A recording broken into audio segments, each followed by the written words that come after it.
வாங்க கம கமன்னு வீடே மணக்கிற மாதிரி ஒரு எள்ளு சாதம் எப்படி செய்யலான்னு பார்க்கலாமா. அதுக்கு 1 ஸ்பூன் கடலப்பருப்பு அதை நல்லா வறுத்துக்கோங்க. அடுத்தது எள்ளு சேர்க்குறேன். இதை தீயை குறைச்சி வச்சு நல்லா பொரித்து எடுத்துக்கோங்க. இதையும் தனியாக ஆற வச்சுருங்க. நான் இப்போது காஞ்ச மிளகாய் சேர்த்துருக்கேன். உங்களுக்கு வேணால் காஷ்மீரி மிளகாய் சேர்த்து வறுத்துக்கோங்க. சாதம் நல்லா கலராக இருக்கும். இதை தனியாக பொடி பண்ணி வச்சுக்கோங்க.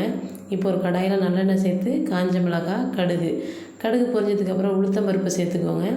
அது கூடவே பொட்டுக்கடலை. இந்த சாதத்துக்கு பொட்டுக்கடலை தான் நல்லாயிருக்கும். எள்ளு சாதம் சொன்னாலே பொட்டுக்கடலை தான், அதுதான் அதோட ஃபேமஸே.